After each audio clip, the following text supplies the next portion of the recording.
Hello, hello, hello, and welcome back. Welcome back. Welcome back to the channel. This is Tiki ASMR. Tiki tiki tiki tiki tiki tiki tiki tiki tiki. This is Tiki ASMR, and today I just wanted to do a Premier League ramble that is recapping Game Week 3 of the English Premier League. So, if you enjoy football, I've been doing these every week after the game week ends. And if you don't watch football, then that is okay. Hopefully, you can get a little bit out of the soft-spoken ramble anyways. And then I do also have just a couple pieces of gum, so I'll do some gum chewing as well throughout the video. So go ahead and put these in, and I'll pull out my phone and just kind of go through the scores and talk about the games a little bit, and also talk a little bit about the transfers, because the transfer window just ended, so there's a couple big players that left to different teams and a couple of players that stayed on their team that I'll talk about. So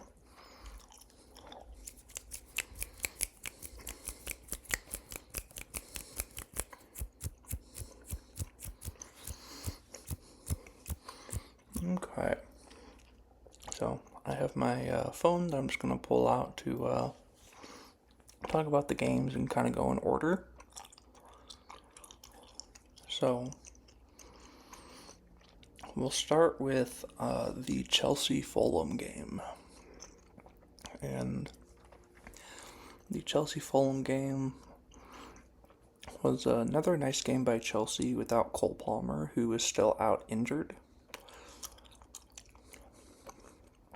And the first half, I felt like was pretty back and forth between Chelsea and Fulham. Leaning Chelsea a little bit, but in the second half, Chelsea really took over. And they scored 2 goals, essentially back to back, where João Pedro for Chelsea scored in the 54th minute.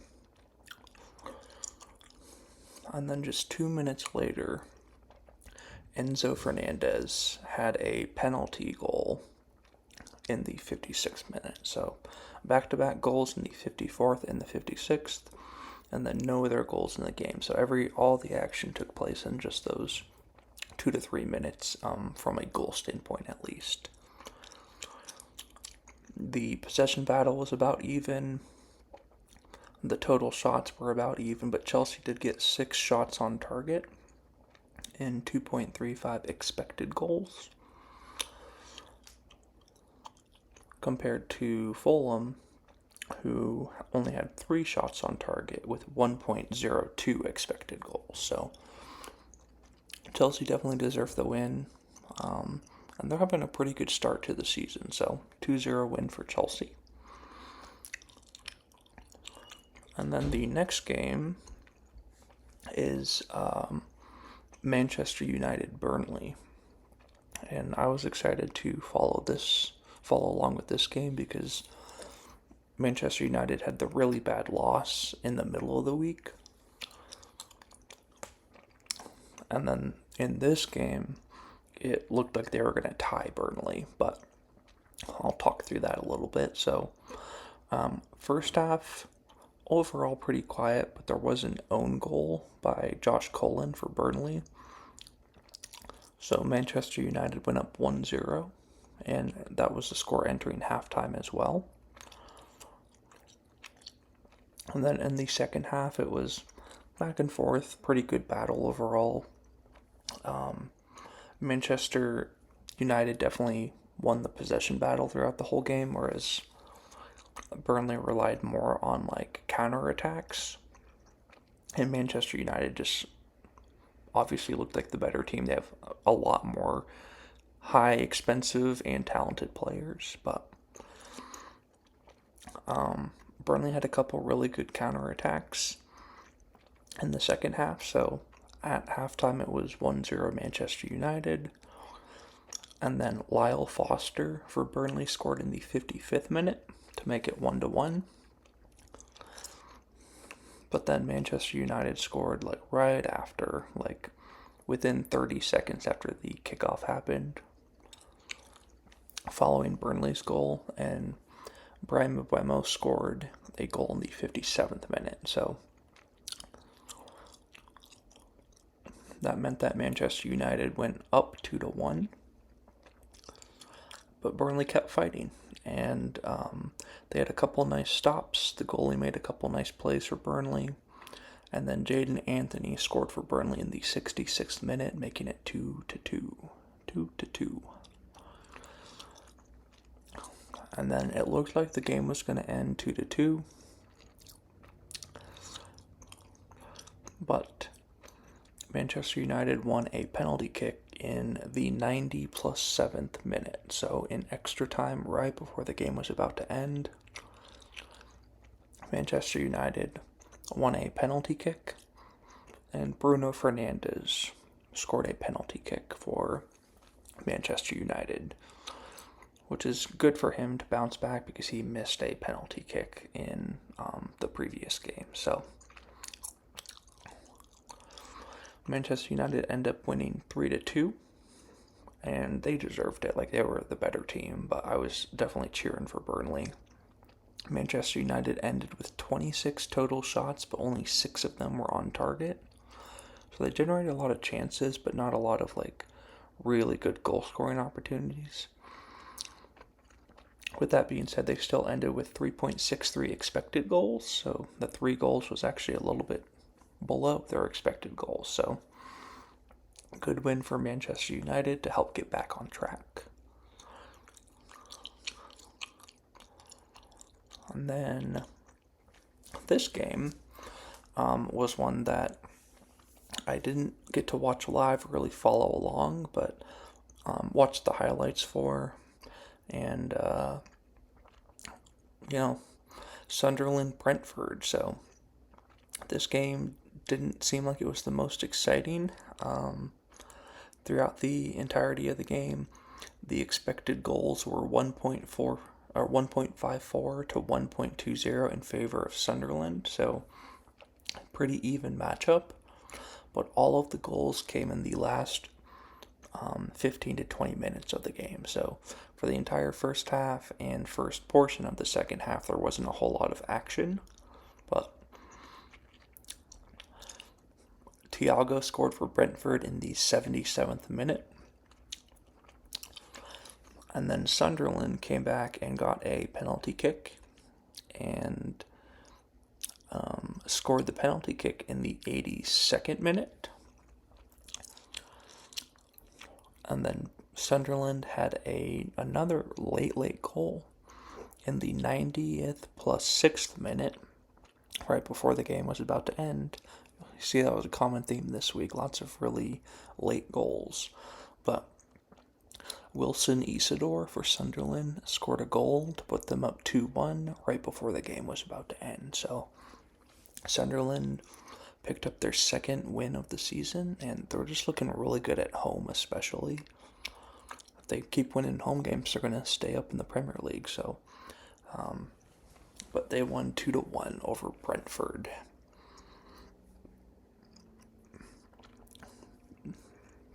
And then the next game is Spurs-Bournemouth. So Spurs-Bournemouth was another one that I didn't really follow along with, but watched the highlights after. Followed along kind of the fantasy scene for it, but from my friend who is a Tottenham Spurs fan, it sounded like they didn't look good, the Tottenham Spurs. So Bournemouth scored in the 5th minute, a really nice looking goal from Evan Nilsson, their striker. And then Bournemouth essentially just played really good defense the rest of the game. So, they had a lot of shots as well. Like, they were still attacking well, but they essentially controlled the game and just played really good defense when it mattered. And Tottenham, honestly, from the highlights and from the stats, just seemed like they were having an off day or looked a little bit outmatched. So, in terms of shots, yeah, Bournemouth got 20 total shots and 6 of them on target, compared to Tottenham, who had just 5 shots and 1 shot on target. And if you've listened to my Premier League rambles before, you'll hear me say that a lot, is you won't win a lot of games when you only have 1 shot on goal. And that was the case here because they only had a 0.19 expected goals. So, like, they didn't even really generate a lot of chances to get a goal. So, 1-0 for Bournemouth, but it was like a dominating 1-0 win, if that makes sense, just based off of the expected goals and shots on target and highlight, like, eye test, I guess you could say. Now, this game, Wolves Everton, was a game that I was watching live and following along. And Wolves is one of the 2 teams that I was like, I'm okay if they demote. I'm, gonna cheer for the other teams over them. So, I was cheering for Everton in this one. And Everton does end up winning this game against Wolves 3-2. They started out in the 7th minute, scoring a goal by Beto. And then Nadai scored a goal in the 33rd for Everton, but not before Wolves had an awesome looking goal. So Hee-chan for Wolves had a really nice, like, it was a good pass, like him on the breakaway. Someone fed the ball into him, and he had a really nice shot that connected. So it went from 1-0 Everton to 1-1 tie, and then that Nadai goal in the 33rd minute put Everton up 2-1 at halftime. And then Everton controlled most of the second half. I thought they had really good passing efficiency, and I just felt like they controlled the game, even though it didn't feel like they had a whole lot of the possession. But when they had it, it felt like they were in control. And then on their chances, I think they just generated better looks on their goal scoring chances. So I'm curious to see what the possession was, because it felt like they didn't really have the possession for much of the game, but they definitely played really well when they had it. So let's take a look at the possession. Yeah, so Wolves had possession of the ball 59% of the time, compared to 42% for Everton. But Everton ended with 1.93 expected goals. Similar shots on target, similar corners. So pretty evenly balanced on there. I think Everton just a little bit more with their opportunities. So they scored that goal in the 55th minute to go up 3-1 by Dewsbury Hall. And then Wolves added a, not quite a garbage time goal, but they added their second goal in the 79th minute, which gave themselves like 10 to 15 minutes to try to get an equalizer, but it just didn't happen. So Everton ends up beating Wolves 3-2. And the Wolves are at the bottom of the table right now, so they haven't won a game yet. I'm pretty sure they're still at 0 points because they haven't won any, they haven't tied any, so I'm pretty sure they're at 0 points, and not looking very good. So that was Wolves Everton. And then the last game of the day that I also watched that wasn't the most exciting was Leeds Newcastle. And Leeds Newcastle ended 0-0, so no goals in that game. But Leeds definitely looked like they belonged. Newcastle Obviously had all the drama with Alexander Isak, who's now off the team, which we'll talk about. But Leeds looked like they belonged, another promoted team. And it just felt like a very defensive battle on both ends. Like no team was really trying to win. Both teams were content with a tie or something. But let's look at the expected goals. Yeah, so the expected goals were 0.69 for Leeds and 0.46 for Newcastle. So neither team really generated a lot of goal scoring chances. Leeds only had one shot on target, and Newcastle only had 2 shots on target, so not a whole lot going on in that game. But my big takeaway was that Leeds looked pretty good, still as like playing a defensive-oriented team that seemed content with like tying. So those were all the games on Saturday. And then on Sunday, I watched 2 games on Sunday. I thought about getting up earlier to watch the early games for me, but just couldn't quite make it happen. So I slept in and followed along the other 2 games and watched the highlights for these. But the first one is Brighton and Manchester City. And Manchester City went up 1-0 in the 34th minute off of a goal from Erling Haaland. And then in the second half, it felt like Manchester City was controlling the game until essentially the very end. They had 64% of the ball possession.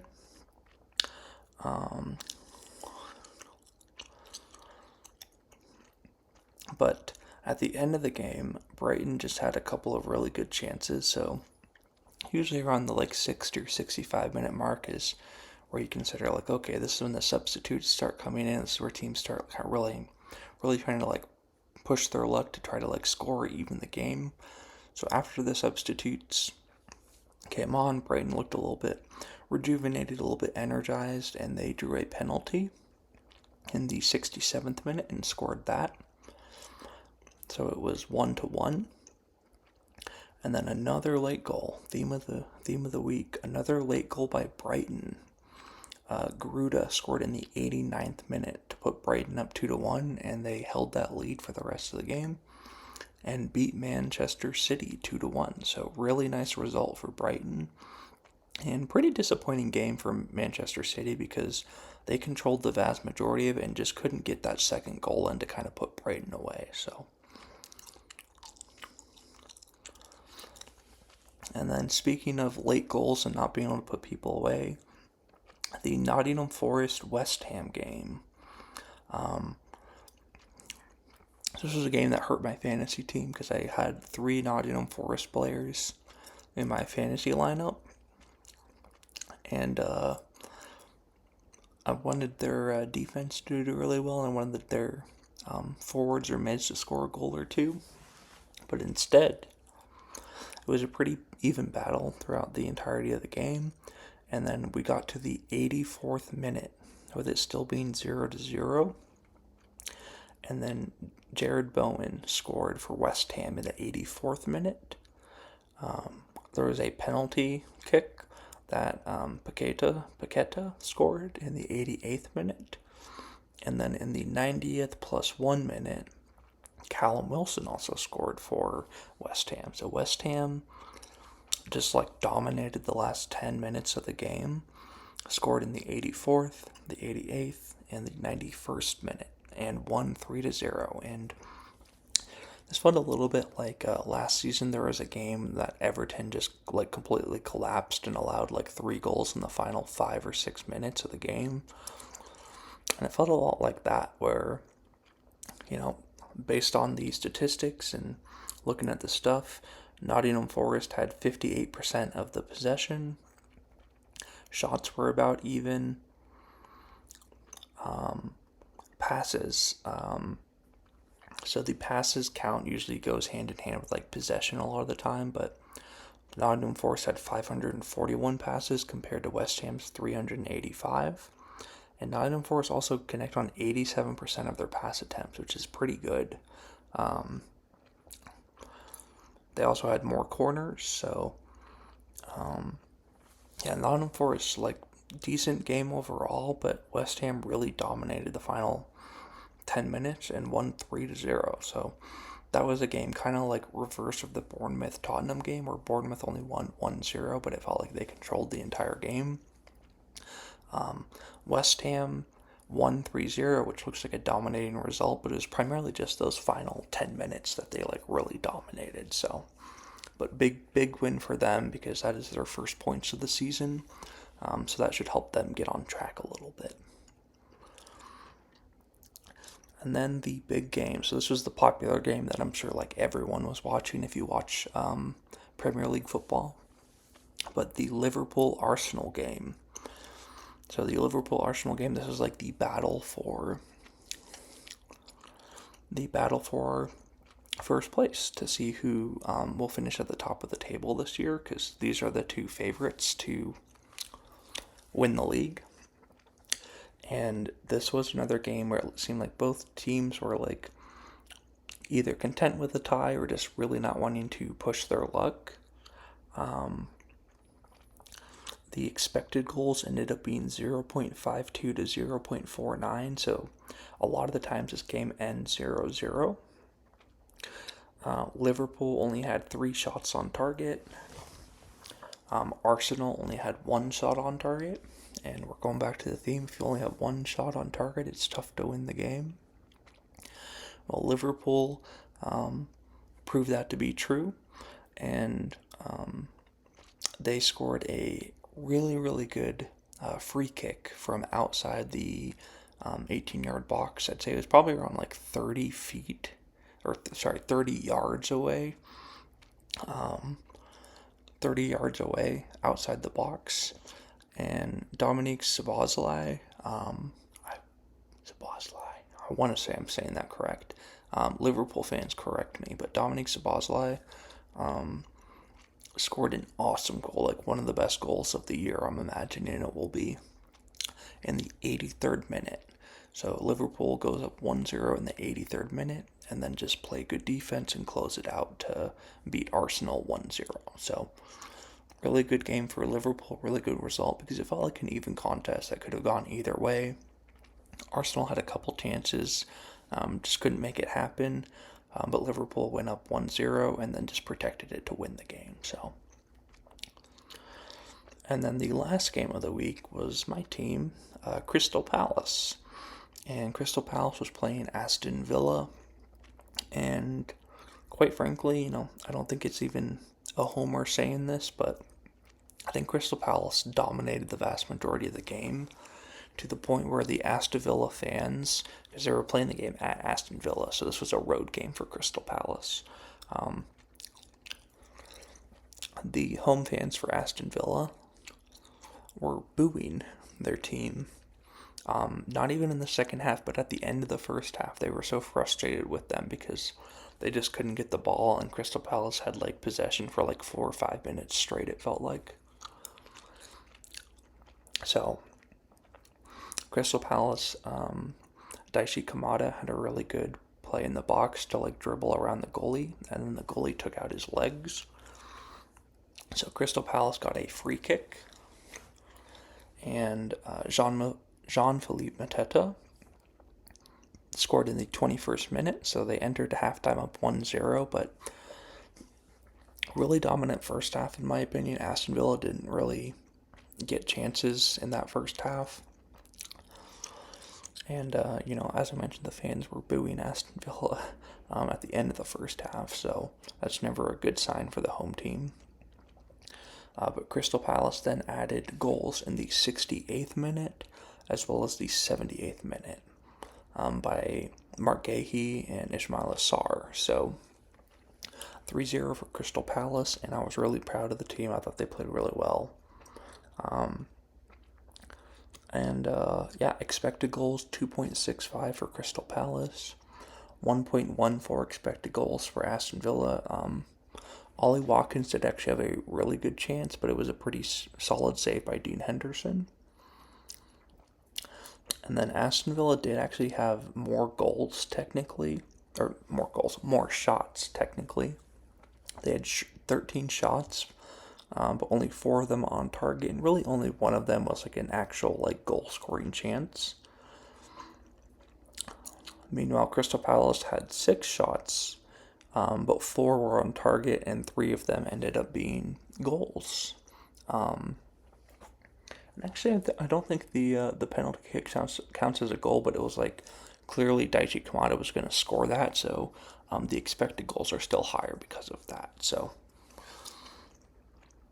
but yeah, I'd say Crystal Palace had a really good game, and Oliver Glasner, the manager for Crystal Palace, has done really well against the Aston Villa coach since he took over Crystal Palace. So that's like, I think they've played like 6 times, and Crystal Palace has like 5 wins and 1 tie since Oliver Glasner took over, something like that. But yeah, so really good goals from Crystal Palace and a really good result from them to get their first win of the season because they had tied their previous 2 games. So, and Aston Villa still hasn't scored yet this season, so they tied the 1 game against Newcastle 0-0, but they've lost the last 2 and haven't scored a goal at all. So they have 0 goals through 3 game weeks, which is not a good look. So, but yeah, those are all of the games for game week 3. And now the Premier League is entering their international break, where players can go play for the international teams of their respective nations.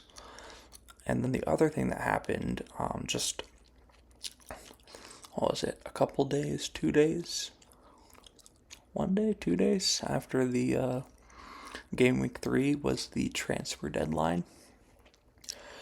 And I was happy because Mark Gahey is a Crystal Palace player, really good defender for the English national team as well. But there was all these reports that he was going to go to Liverpool for 35 million. And Crystal Palace seemed like they were finalizing everything, but they couldn't find a defensive player to replace him in time. So they ended up backing out of the agreement with Liverpool, meaning Mark Gahey stays with Crystal Palace. And then there's a chance that over the offseason after this season he leaves and we don't get anything for him. So that's not great, but I do think that it's just better to have Mark Gahey because he's our captain. He's a really good defender, one of our best players in, I would say, history. I think that's fair to say. He's probably a top 10, if not. Let's see, I haven't been following Crystal Palace that long, so I won't get absurd. I'll say top 10, just based off of accolades, accomplishment, and skill. Mark Gahey is a really, really good Crystal Palace player.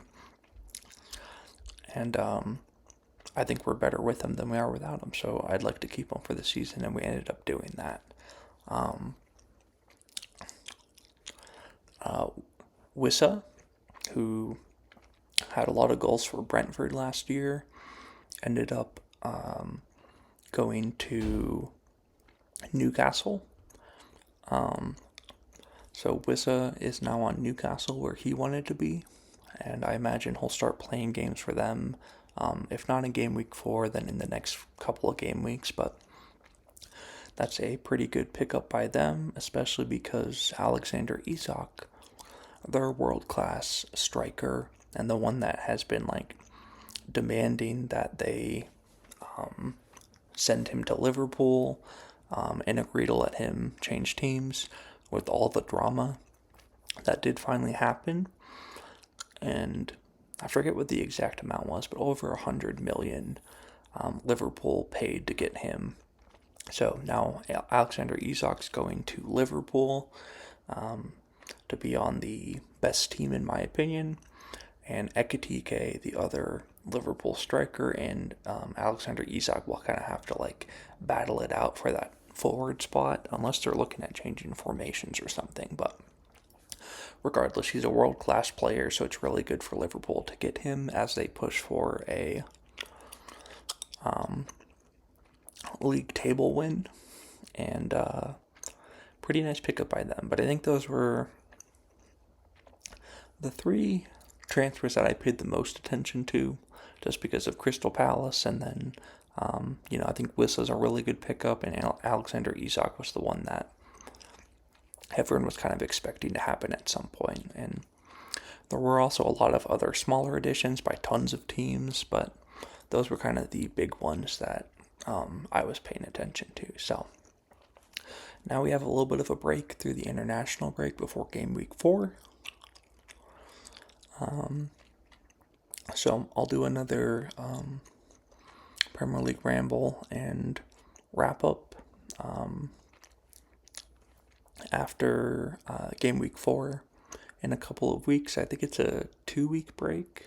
Maybe it's just a 1-week break. I can't quite remember. A couple of weeks, but later on this month there'll be another Premier League ramble video for you to enjoy.